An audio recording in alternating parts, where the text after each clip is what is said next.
জানিয়ে দেব সর্বশেষ আপডেট বাংলা সংবাদ। শুরুতেই শিরোনাম। ফেঁসে যাচ্ছে প্রধানমন্ত্রী। আমেরিকায় সজীব ওয়াজেদ জয়ের অবৈধ সম্পদ ফাঁস। আমেরিকায় জয়ের সমস্ত সম্পদ বাজেয়াপ্ত ঘোষণা। সরকার খুব শীঘ্রই ক্ষমতা হারাবে বললেন আন্দালিব রহমান পার্থ।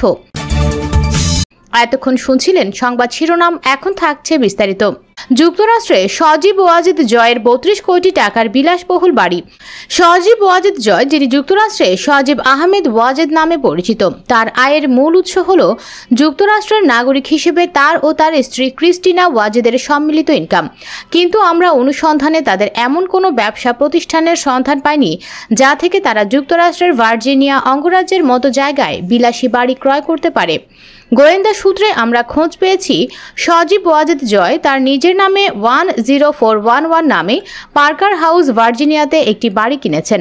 বাড়িটির বিক্রি সংক্রান্ত পাবলিক রেকর্ড থেকে জানা যায় 2018 সালের 30 ডিসেম্বর অর্থাৎ রাতের ভোটের সেই বিতর্কিত নির্বাচন অনুষ্ঠানের 2 সপ্তাহ আগে এই বাড়িটি 32 লাখ মার্কিন ডলার দিয়ে ক্রয় করে নেন সজীব ওয়াজেদ জয়, যা বাংলাদেশি টাকায় 32 কোটি টাকার ওপরে। বিলাসবহুল এই বাড়িতে জয় বর্তমানে থাকলেও জয়ের নামে পুরনো ঠিকানা হিসেবে আরেকটি ঠিকানা ব্যবহার করার আমরা প্রমাণ পেয়েছি জয়ের পাবলিক রেকর্ড থেকে, যেটির ঠিকানা হলো 9911 Mill Run out, Great Falls, Virginia.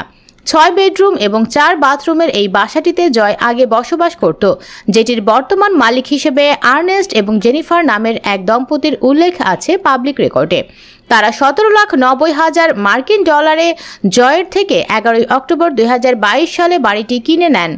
অর্থাৎ বাংলাদেশি মুদ্রায় বাড়িটি জয় 17,90,00,000 টাকায় বিক্রি করেন। তবে এই একই দামে জয় 30 মে 2019 সালে তার ও তার স্ত্রী ক্রিস্টিনার নামে বাড়িটি কিনেছিলেন। বাড়িটির বিস্তারিত বর্ণনা 6 বেডরুম এবং 9 বাথরুম সংশ্লিষ্ট 12,507 স্কয়ার ফিট 2.56 একর জমির ওপর বিস্তৃত। এটি নির্মাণ হয়েছিল 2007 সালে। দ্বিতল বিশিষ্ট অর্থাৎ ডুপ্লেক্স এই বাড়িটি কার্পেট এবং হার্ড ডটের ফ্লোরে নির্মিত। পেটিও, আলাদা গ্যারেজ, প্রাইভেট সুইমিং পুল এবং অত্যাধুনিক এমন কোনো সুযোগ সুবিধা নেই যা এই বাড়িতে নেই। ভাড়া হিসেবে এই বাড়িটিতে থাকলে প্রতি মাসে ভাড়া বাবদ 15,994 মার্কিন ডলার পরিশোধ করতে হবে, যা বাংলাদেশি মুদ্রায় প্রায় 16 লাখ টাকা। তাছাড়া এই বাড়িটি ব্যাংক ঋণে কেনা হলে মাসিক মর্টগেজে পেমেন্ট হতে পারে প্রায় 23,862 ডলার, অর্থাৎ প্রায় 24 লাখ টাকা। আমরা এই বাড়িটির ট্যাক্স হিস্ট্রি অর্থাৎ 2018 সাল থেকে শুরু করে 2022 সাল পর্যন্ত বাড়িটির প্রপার্টি ট্যাক্স বাবদ সজীব ওয়াজেদ জয় কত টাকা পরিশোধ করেছেন সেই তথ্যটিও বের করেছি।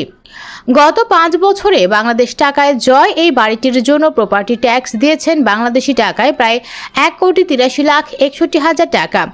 নিউ ইয়র্ক পোস্টের প্রতিবেদনে বলা হয়েছে এই বাড়িটি 1998 সালে যুক্তরাষ্ট্রের বর্তমান প্রেসিডেন্ট জো বাইডেন 3,50,000 ডলার দিয়ে কিনেছিলেন।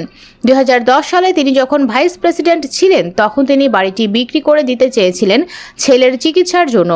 যদিও বারাক ওবামার আর্থিক সহায়তার কারণে শেষ পর্যন্ত বাইডেনকে বাড়িতে আর বিক্রি করতে হয়নি। বিশ্বের সবচেয়ে ক্ষমতাধর দেশের যিনি বর্তমান প্রেসিডেন্ট, তিনি ভাইস প্রেসিডেন্ট থাকা অবস্থায় যে বাসায় থাকতেন, সজীব ওয়াজেদ জয়ের মতো একটা তৃতীয় বিশ্বের গরিব দেশের প্রধানমন্ত্রীর ছেলে বাইডেনের থেকে কয়েক গুণ বেশি দামের বাসায় অর্থাৎ 32 কোটি টাকার বিলাসী বাসায় থাকছেন। পিনাকি ভট্টাচার্য বলেন, হাসিনার এখন সবচেয়ে বড় মাথা ব্যথা হলো টাকা পয়সা নিয়ে সে কোথায় পালাবে, সে কোথায় নিরাপদে থাকবে। ইতিমধ্যে আপনারা সকলেই শুনেছেন আমেরিকা থেকে বাংলাদেশে রেমিটেন্সের পরিমাণ অস্বাভাবিকভাবে বাড়ছে। এতদিন মধ্যপ্রাচ্য ছিল আমাদের রেমিটেন্সের 1 নম্বর উৎস। মধ্যপ্রাচ্যকে পেছনে ফেলে বাংলাদেশে রেমিটেন্স পাঠানোর উৎস হিসেবে আমেরিকার এই উত্থান শুধু বিস্ময়কর নয় বরং সন্দেহজনক। সে কারণে বাংলাদেশের গবেষণা প্রতিষ্ঠান সিপিবি ধারণা করেছে বাংলাদেশ থেকে আমেরিকায় পাচার হওয়া টাকা রেমিটেন্স হিসেবে ফেরত আসছে। পিনাকি আরো বলেন, আমেরিকা সহ অন্যান্য দেশে টাকা পাচার তো গত কয়েক সপ্তাহ আগে হয়নি। অবৈধভাবে দেশের টাকা পাচার করে বিভিন্ন দেশে বেগমপাড়া গড়ে তুলেছে, সেটা গত 2-1 সপ্তাহে হয়নি। এটা হয়েছে অনেকদিন ধরে হাসিনা ক্ষমতায় আসার পর থেকে। যারা এই টাকা পাচার করে আমেরিকায় পাঠিয়েছিল তারা সেখানে স্থায়ীভাবে থাকার জন্যই টাকা পাঠিয়েছিল। কিন্তু হঠাৎ করে এখন এই টাকা ফেরত আনার কারণ কি? নির্ভরযোগ্য সূত্র থেকে খবর এসেছে, বিরোধী দলের শীর্ষ নেতাদের কারাগারে আটকে রেখে 7 জানুয়ারি কারচুপির নির্বাচন করাই ভিসা নিষেধাজ্ঞার আওতায় পড়েছেন এই সমস্ত টাকা পাচারকারী ব্যক্তিরা। তার হাসিনা বুঝতে পেরেছে আমেরিকায় পাচার করা টাকা রেখে দেওয়া বিপজ্জনক, কারণ মার্কিন সরকার সেই টাকা বাজেয়াপ্ত করবে। এই বিশাল অঙ্কের টাকা তাই অতি দ্রুত অন্যত্র পাঠিয়ে দিতে হবে। এখন প্রতিফলিত হচ্ছে আমেরিকা থেকে বাংলাদেশের রেমিটেন্স প্রবাহের বৃদ্ধিতে। যে বিশাল পরিমাণ টাকা বাংলাদেশ থেকে আমেরিকায় পাচার করা হয়েছিল তার অল্প অংশ ফেরত আসছে রেমিটেন্স হিসেবে, আর বাকি টাকা সুইজারল্যান্ড বা অন্যান্য দেশে সরিয়ে নিচ্ছে। কিন্তু এইভাবে আমেরিকা থেকে টাকা অন্যত্র পাঠালে হাসিনা ও তার দলের লোকেরা টাকা ভোগ করতে পারবে না। যেই টাকা আমেরিকা থেকে রেমিটেন্স হিসেবে সরাচ্ছে সেই টাকা আমেরিকায় গিয়েছিল পাচার করা টাকা হিসেবে।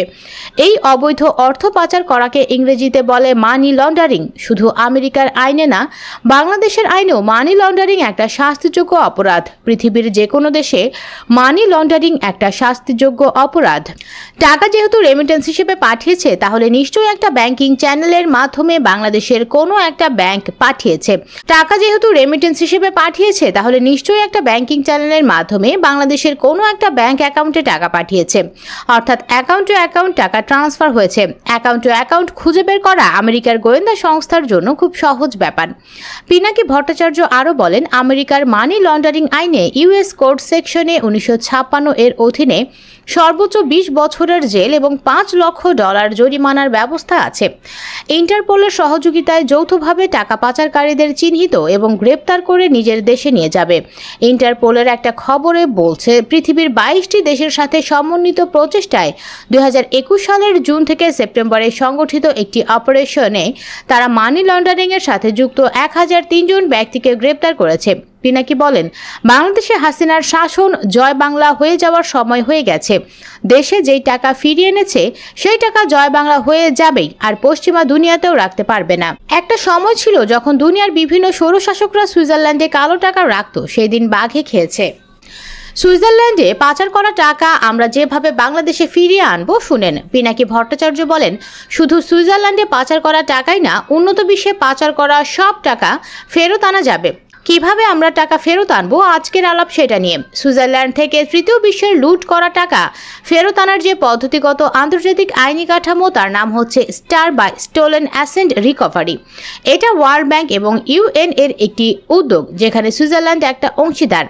এইটা গেল আন্তর্জাতিক উদ্যোগ। আর সুইজারল্যান্ডের নিজস্ব সংস্থা আছে সুইজারল্যান্ডের বার্নে, তার নাম টাস্ক ফোর্স অ্যাসেট রিকভারি। এটার কাছে বাটি চালান যাবে ছোট বড় সব চোরের জন্য। পিনাকি আরও বলেন, বাংলাদেশের সব মানুষ যারা সুইস ব্যাংকে টাকা রেখেছেন, আমরা প্রথমে বুঝতে পারবো না কার টাকা ক্লিন আর কার টাকা ডার্টি। তাই টাস্ক ফোর্স অ্যাসেট রিকভারি এর মধ্যে বাটি চালান করা হবে।